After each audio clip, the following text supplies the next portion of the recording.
ओम शांति। 25 दिसंबर 69 की मुरली है। और ये 69 की लास्ट मुरली है। बाबा 18 जनवरी 69 को अव्यक्त हुए। और तभी से फिर 21 जनवरी 69 को बाबा पहली बारी बच्चों से मिलने बाप दादा आए। और तभी से मुरलियां चालू की और वहां से लेकर 25 दिसंबर तक बाबा ने, ये आज की 42वीं मुरली है, 42। तो तब तक पूरे 69 में, पूरे उस साल में बाबा ने 42 मुरलियां चलाई। और हमारे लिए ये बहुत खुशी की बात है कि हम सभी ने मिलकर 1 महीने के अंदर ये पूरे साल का जो पढ़ाई था, ये पढ़ाई हमने 1 साल की जो पढ़ाई हमने 1 महीने में कंप्लीट की। तो ये हमारे लिए बहुत खुशी की भी बात है, बहुत नशे की बात है कि हम सभी ने मिलकर ये हम कर पाए। वैसे तो हम अलग अपने अपने रीति से तो हर एक अव्यक्त मुरली तो पढ़ते ही है, लेकिन फिर कभी डेली होता था, कभी नहीं होता था। लेकिन इसमें क्या हुआ, इसमें हम सभी ने मिलकर, और विशेष बात ये थी कि संगठन में। और तो हमें जो हम पुरुषार्थ अकेले करते थे उससे जो बल मिलता था, उससे हमें संगठन में करने से हमें और ज्यादा बल मिल रहा है सभी को। तो ये बहुत खुशी की नशे की बात है कि संगठन की शक्ति बढ़ रही है हमारी। तो ये जो लास्ट मुरली है 25 दिसंबर 69 की, और इस मुरली का टाइटल है अनासक्त बनने के लिए तन और मन को अमानत समझो। तो ये पूरी जो भी पढ़ाई हो रही है, ये बाबा अव्यक्त होकर बाबा हमें इसीलिए पढ़ा रहे ताकि हम भविष्य वर्तमान समय हम क्या बन जाए, अव्यक्त फरिश्ता ब्रह्मा बाप समान बन जाए। और फिर भविष्य में हम विश्व महाराजन बने हैं ना। बाबा आकर राजयोग इसीलिए सिखाते ताकि हम राजा बन जाए, वर्तमान समय भी राजा, अपने मन के राजा, स्वराज्य अधिकारी। उससे हम ब्राह्मण से फरिश्ता बन जाए और फरिश्ता बनकर भविष्य में हम सभी राज्य करने के लायक बने। तो आज बाप दादा विश्व के महाराजन बनाने की पढ़ाई पढ़ाते हैं। तो ये ऐसे जो वन लाइनर्स होते हैं, तो ये सभी जो मुरली के लाइंस हमें बहुत नशा चढ़ाते हैं। तो ये करने से हमें और उमंग उत्साह आता है कि अभी हमें क्या करना है। और तो ये नशा चढ़ना चाहिए कि हमारा एडमिशन विश्व की जो सबसे जो टॉप मोस्ट है ना इंस्टीट्यूट है, वहां पर यूनिवर्सिटी में हुई है। और जहाँ स्वयं भगवान पढ़ा रहा है, और भगवान पढ़ाकर हमें फरिश्ता, और फरिश्ता से फिर विश्व महाराजन। आज के मुरली में बहुत इंपॉर्टेंट लाइन आती है कि बाप दादा आकर बाप दादा विश्व के महाराजन बनाने की पढ़ाई पढ़ाते हैं। तो इस आज के मुरली का टाइटल है अनासक्त बनने के लिए तन और मन को अमानत समझना है। क्या करना है, जो कुछ है हमारे पास है ना, एक बहुत अच्छा गीत है बाबा का, जो कुछ है आपके पास वो बाबा की अमानत है ना। अमानत में ख्यानत समझना, ये अपनी क्या है, ख्यानत करना है, अपनी समझ लेना अमानत। ये जैसे उसमें ख्यानत करना है। तो सब आज के मुरली का हमें जो याद करना है, पॉइंट है ना, स्वरूप बनना है। पॉइंट सुनते सुनते हम उसका पॉइंट का स्वरूप बनना है। तो अनासक्त बनने के लिए कैसे बनेंगे अनासक्त, जब हम ये सारा तन और मन जो बाबा ने हमें दिया दिया है, ये बाबा की हमारे पास अमानत है। तो हमें अपने तन का भी ध्यान रखना है, मन का भी ध्यान रखना है। जब हम अपने तन मन का ध्यान रखेंगे तो औरों के भी तन मन का ध्यान रख सकते हैं। और हम फिर जो भी हमारा लक्ष्य है, वो लक्ष्य इस तन और मन से ही हम संपूर्णता को प्राप्त कर सकते हैं। तो क्या समझेंगे, अमानत समझेंगे तो अनासक्त हो जाएंगे। जितना जितना अनासक्त होते हैं ना, इसमें कोई आसक्ति नहीं है, कोई आकर्षण नहीं है, बेहद का वैरागी बन जाते हैं। कोई आसक्ति माना इच्छाएं, तो आसक्ति तो माया भी आ सकती है, तो माया नहीं आएगी। और हम क्या बन जाते हैं, रूहानियतता हमारे अंदर आ जाती है। और उस रूहानियतता से ही हम विश्व महाराजन फरिश्ता बन सकते हैं। तो सुनते हैं आज की मुरली। बाप दादा को कहाँ बुलाया है और किस लिए बुलाया है। अभी कहाँ बैठे हो? तो अभी आप सभी ऐसे समझना कि हम सभी 69 में हैं, है ना, और हम सभी टाइम ट्रैवल कर रहे हैं। बाबा अव्यक्त होकर 1 साल हो जाएगा, और बाबा फिर हमसे मिलने आए। 1 साल बाबा से हम मिल रहे हैं, और आज इस साल के 69 की लास्ट मुरली दिसंबर की चलाने के लिए बाप दादा आए। बाप दादा को कहाँ बुलाया है और किस लिए? अभी कहाँ बैठे हो? मधुबन में तो हो, लेकिन मधुबन में भी कहाँ बाप आए हैं? हाँ, मधुबन में भी कहाँ आए हैं? तो समझना कि हम सभी कहाँ हैं? मधुबन में। जहां पर भी हम हैं वो हमारे लिए मधुबन ही है। फुलवारी में बैठे हो या महफिल में? इसमें बैठे हो, फुलवारी है या महफिल? बाप दादा रूहानी, है ना। देखो, जब संगठन में हम मुरली का अध्ययन करते हैं तो क्या होता है, उससे हमें ये फील आता है कि हम सभी कहाँ बैठे हैं? बाप दादा की महफिल में, फुलवारी में बैठे हैं। बाप दादा रूहानी रूहों को देख रहे हैं, और साथ साथ, हाँ, हर एक फूल से, फुलवारी है ना, तो हर एक क्या है, बाबा का फूल, निकले हुए रूह की खुशबुएं भी ले रहे हैं। और बाबा खुशबू ले रहे हैं। जैसे वह लोग फूलों से इसेंस निकालते हैं, उनको रूह कहते हैं। उनकी खुशबू बहुत अच्छी और मीठी होती है। तो जो फूल से निकालते हैं ना इसेंस, उसको भी रूह कहते हैं। तो यहाँ मधुबन में रहते भी आज रूहानी दुनिया का सैर कर रहे हैं, है ना। मधुबन में है और लेकिन रूहानी दुनिया का सैर कर रहे हैं। आप सभी को भी रूहानी रूप में रह कर के हर कर्म करना है। तब सर्विस में व कर्म में रौनक आएगी, है ना। सर्विस में, कर्म में रौनक तब आएगी जब हम रूहानी रूप में रहेंगे। अव्यक्त फरिश्ता, आत्मिक दृष्टि, वृत्ति। तो अभी नवीनता चाहते हो ना, वाह, जैसे चल रहे हैं उसमें संतुष्ट हो।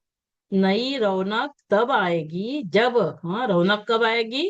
नवीनता क्या करनी है? जब कर्म में, संकल्प में, वाणी में रूहानियत होगी, है ना। हमारे ये पूरे पढ़ाई का सार ही क्या है? बाबा हमें फिर से रूहानियत में स्थित करने के लिए आए हैं। जब हम आत्मिक स्थिति, है ना, जैसे स्मृति होगी, स्थिति होगी, दृष्टि होगी, वृत्ति होगी, तो उससे क्या होगा? वृत्ति, हमारे हर संकल्प, वैसे हमारे बोल, वैसे हमारे कर्म। मुझे याद रहेगा कि मैं आत्मा इन सभी की सर्विस के लिए निमित्त हूँ। तो रूहानियत होगी। रूहानियत कैसे आएगी? अभी ये रूहानियत कैसे लाएंगे? इसके लिए क्या करना है?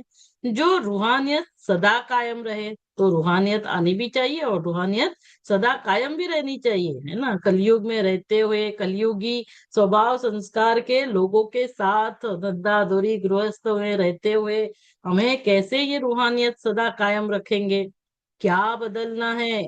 हर एक ने भिन्न भिन्न बातें सुनाई। यह तो है मुख्य बातें जो सभी को पक्की ही है, परंतु रूहानियत न रहने का कारण क्या है? लेकिन क्यों नहीं हम रह पाते रूहानियत में?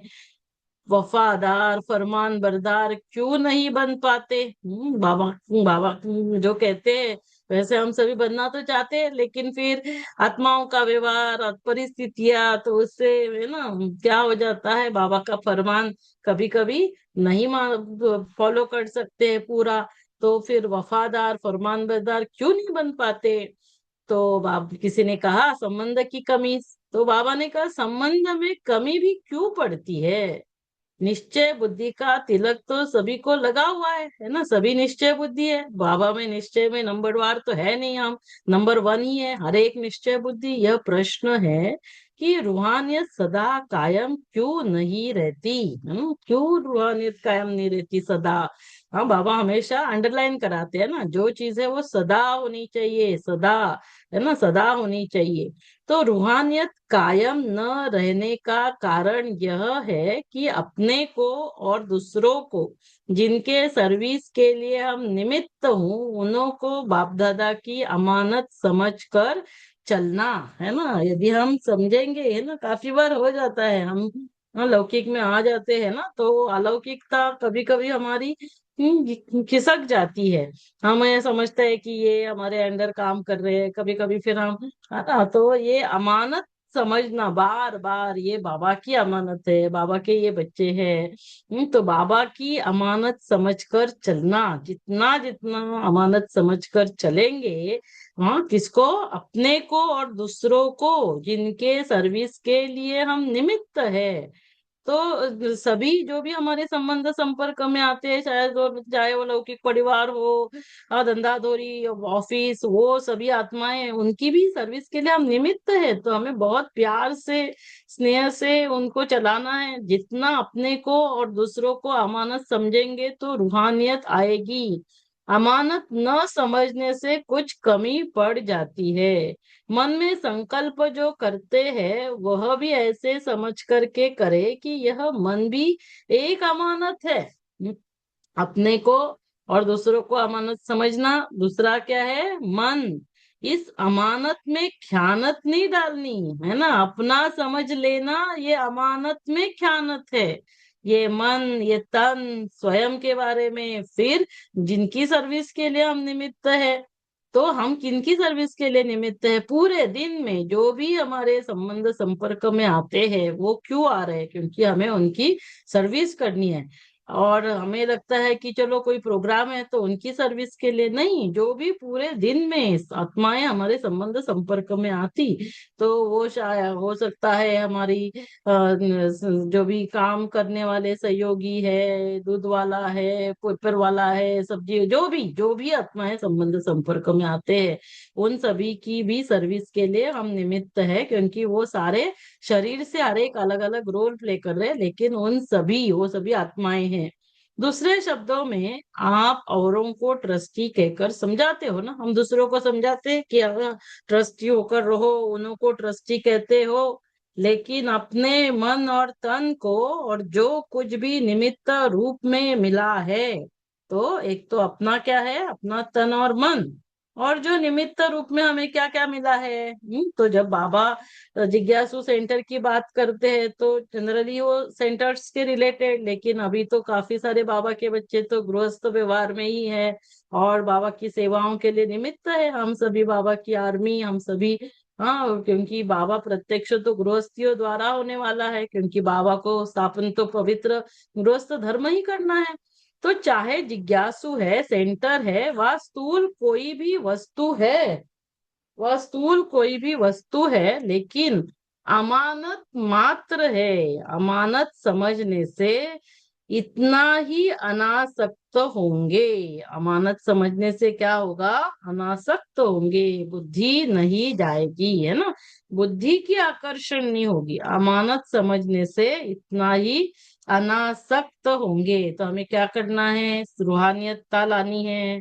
रूहानियतता लाने के लिए अनासक्त बनना है। अनासक्त बनने के लिए जो कुछ हमारे पास है, अपना तन मन, ये भी ईश्वरीय सेवा के लिए है। जिज्ञासु सेंटर्ड जो भी भाई बहने हैं, स्थूल कोई भी वस्तु, ये हमारे पास बाबा की अमानत है। इस अमानत में हम अपनी समझ लेना, ये अमानत में ख्यानत है। तो कहीं पर भी हमारी बुद्धि नहीं जानी चाहिए। तो बुद्धि से हमें अनासक्त होना है, रहेंगे सभी के बीच, सभी की पालना करनी है। अनासक्त होने से ही रूहानियत आएगी। तो जितना जितना अनासक्त, तो ये पक्का करना है पहला पॉइंट, कि सभी, है ना, जो भी है वो सारी बाबा की अमानत है। अमानत है तो अनासक्त होते जाएंगे, अनासक्त है तो रूहानियत आएगी। इतने तक अपने को क्षमा पर मिटाना है। मिटाना तो है, लेकिन कहाँ तक, यह मेरे संस्कार है, यह मेरे संस्कार शब्द भी मिट जाए। यह मेरे संस्कार, मेरे संस्कार फिर कहाँ से आए, कहाँ से आए, सब कुछ तो बाबा की ही अमानत है। मेरे संस्कारों के कारण ही यह बात होती है। इतने तक मिटाना है, जो कि नेचर भी बदल जाए। तो ये संस्कार भी, बाबा ही हमारा संसार है, तो हमारे संस्कार क्या होने चाहिए, बाबा ही संस्कार है। तो जो बाबा के संसार संस्कार है, जब हर एक की नेचर बदले तब आप लोगों के अव्यक्ति फीचर्स बनेंगे। तो हमें यहाँ तक खुद को गलाना है, यहाँ तक पूरा गल जाना है। हाँ, तो ढल जाएंगे तब हमारा नेचर बदल जाएगा, संस्कार बदल जाएंगे, संस्कार बदलेंगे तो अब हम फरिश्ते नजर आएंगे या व्यक्ति पिक्चर्स बनेंगे, लोगों के अव्यक्ति पिक्चर्स। तो संगम युग की संपूर्ण स्टेज की पिक्चर क्या है, हमारी पिक्चर क्या है संगम युग में? संगम युगी फरिश्ता, तो संपूर्ण स्टेज है फरिश्ता।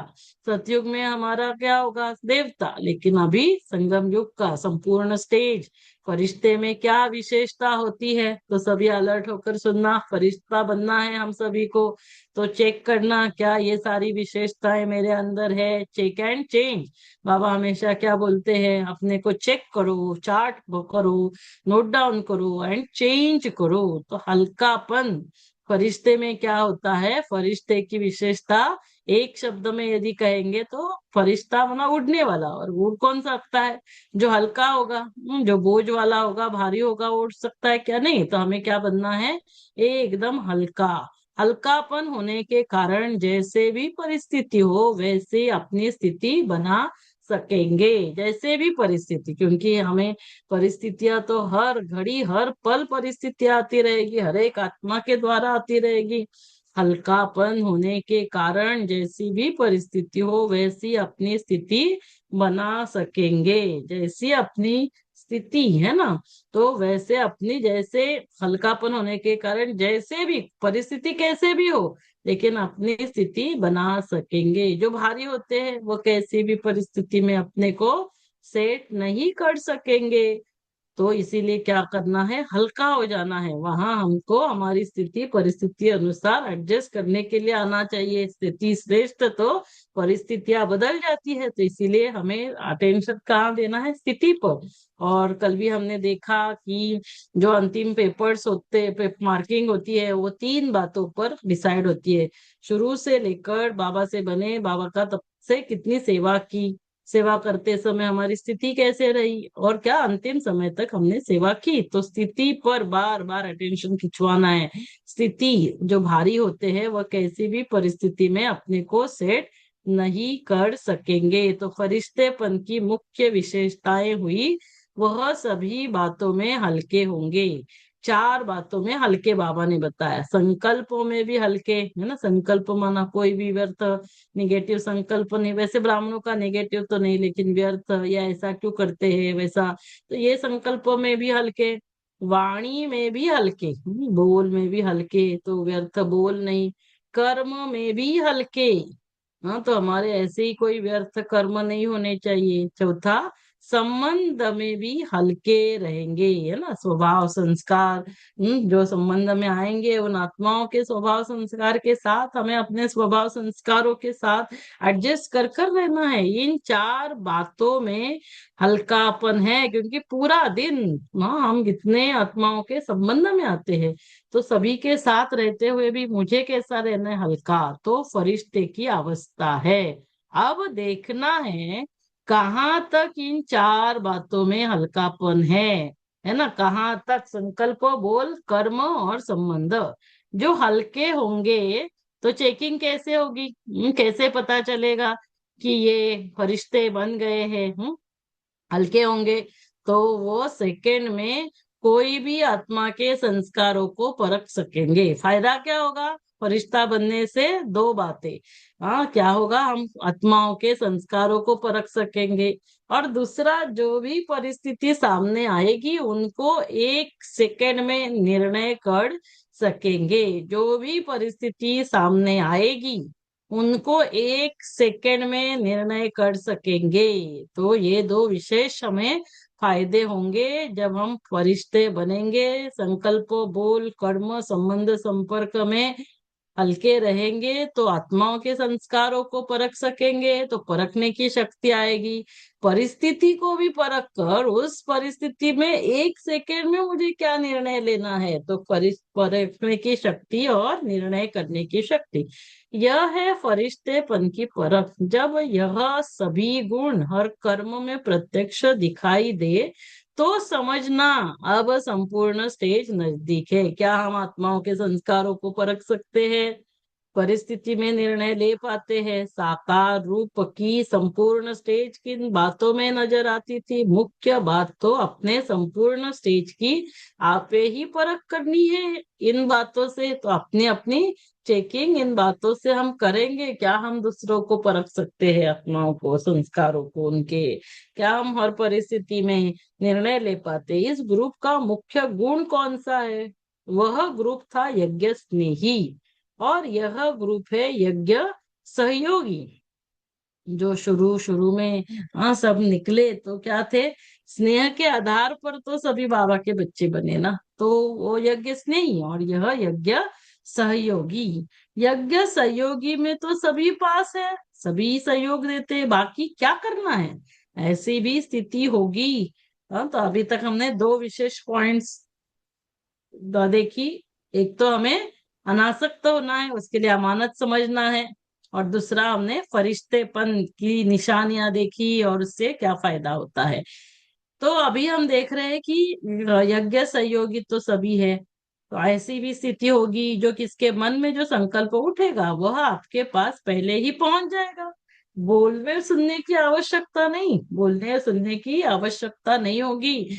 तो हमारे पास जो भी किसी के संकल्प होंगे वो पहुंच जाएंगे। लेकिन यह तब होगा जब औरों के संकल्पों को रीड करने के लिए अपने संकल्पों के ऊपर फुल ब्रेक होगी। तो अभी पहले हमें अपने संकल्पों के ऊपर फुल ब्रेक, ब्रेक पावरफुल, आगे एक भी संकल्प नहीं चलने चाहिए। जब भी व्यर्थ चल रहा है तो तभी हम दूसरों के संकल्पों को रीड सकेंगे। थॉट रीडर्स कहते हैं, वो भी दुनिया वाले। हाँ, वो भी उनके पास बाबा की शक्ति नहीं है, उसके बाद भी वो थॉट रीडर बनते हैं। अगर अपने संकल्पों को समेट न सकेंगे तो दूसरों के संकल्पों को समझ नहीं सकेंगे। इसीलिए सुनाया था कि ये संकल्पों का जो बिस्तर बंद करते चलो, एवर रेडी होना है। तो मिलिट्री वालों का बैगेज है ना, उन पेटी बिस्तरा रेडी होता है। तो बाबा ने कौन सा बिस्तरा कहा था? संकल्पों का बिस्तारा, है ना। जो व्यर्थ भविष्य की चिंता, जो व्यर्थ सोचते हैं, ये सारा जो है ये क्या करना है? हमें बंद करना है। जितनी जितनी फिर हमारे मैंपन के अहंकार, ये सारे जो संकल्प, जितनी जितनी संकल्पों को समेटने की शक्ति होगी उतना उतना औरों के संकल्पों को समझने की भी शक्ति होगी। अपने संकल्पों के विस्तार में जाने के कारण अपने को ही नहीं समझ सकते हो तो दूसरों को क्या समझेंगे? हम अपने को ही नहीं समझ रहे हैं, संकल्पों के विस्तार में जा रहे हैं। तो ये अपनी चेकिंग करनी है। आज से मुझे संकल्पों का विस्तारा बंद करना है, संकल्पों के विस्तार में नहीं जाना है, तब जाकर हम दूसरों को समझ सकेंगे। इसीलिए यह भी स्टेज नंबर वार पुरुषार्थ अनुसार आती रहेगी। यह भी संपूर्ण स्टेज की परख है। संपूर्ण स्टेज की परख, संपूर्ण स्टेज क्या होगी? फरिश्ते की। दूसरा क्या होगा? हम फुल स्टॉप लगा देंगे, पावरफुल ब्रेक होना चाहिए। फुल स्टॉप, अशरीरी बनने का अभ्यास, 1 सेकेंड में कुछ भी हुआ फुल स्टॉप, क्योंकि 1 सेकेंड में कल भी बाबा ने कहा सोचा और हुआ। तो हम संकल्प ना चलाए, संकल्पों का विस्तारा बंद करना है। कहाँ तक संपूर्ण स्टेज के नजदीक आए हैं उनकी परख इन बातों से अपने आप ही करनी है।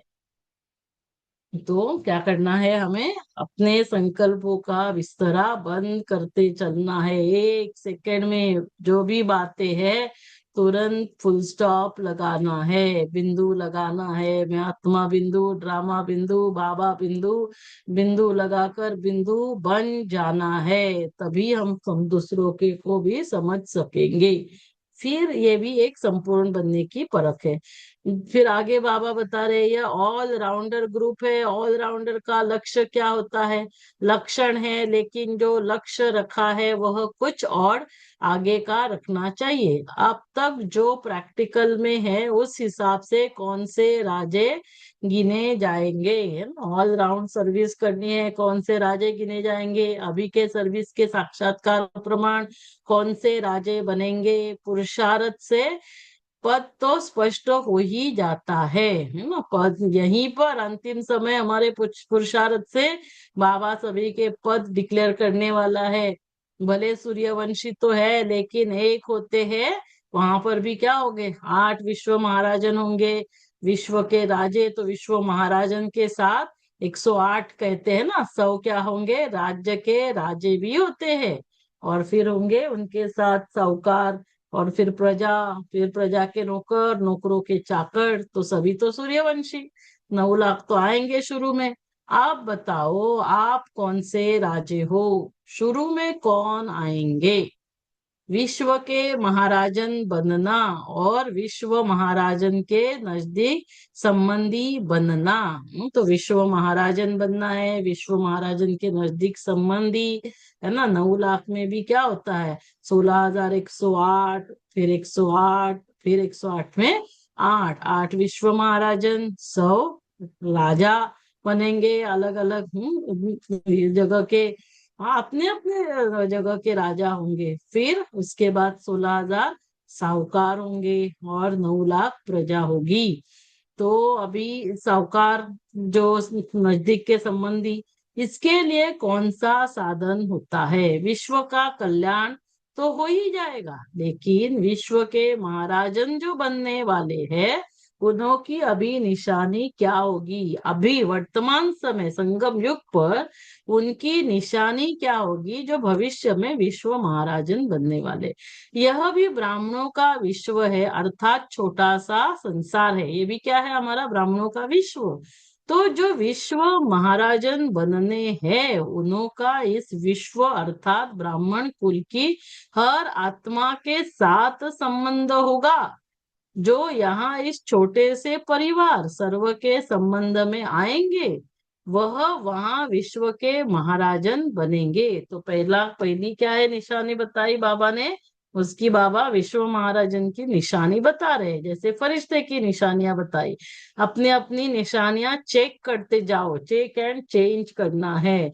तो देखो दादियों को हमने देखा, हम दादियों का ब्राह्मण कुल की हर एक आत्मा के साथ संबंध। अब बताओ कौन से राजे बनेंगे।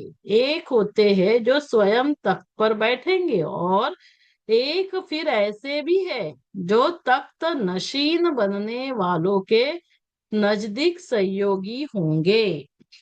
एक तख्त पर, है ना, एक राजा राज्य करेंगे, और एक क्या होंगे, नजदीक संबंधी, रॉयल फैमिली में आएंगे। एक नजदीक सहयोगी भी होना है तो उसके लिए भी अब क्या करना पड़ेगा, है ना।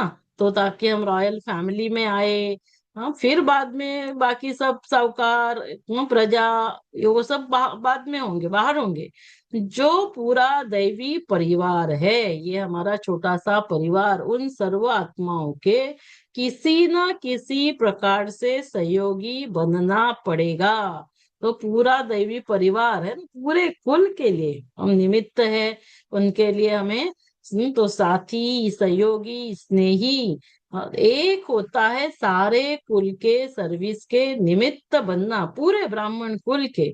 और दूसरा होता है सिर्फ निमित्त बनना, सभी के नहीं, लेकिन किसी न किसी प्रकार से सर्व के सहयोगी बनना।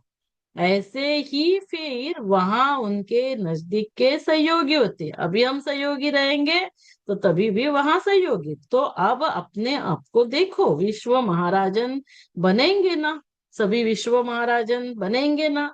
तो नंबरवार विश्व महाराजन कौन से बनते, वह भी दिन प्रतिदिन प्रत्यक्ष देखते देखते जाएंगे, है ना। बाबा ने कहा 2 नंबर सिर्फ बाबा ने सीट अनाउंस किए हैं, है ना। स्वर्ग में अभी भी एक सीट खाली है, आता है ना। तो बाकी सब नंबर्स तो अनाउंस नहीं किए हैं, last so fast, fast so first जा सकते। ऐसे नहीं कि अभी नहीं बन सकते, है ना। बाबा ने कहा ऐसे नहीं कि अभी कैसे हम बन सकते हैं, अभी भी जंप दे सकते हैं। तो हमें क्या करना है, हाई जंप देना है।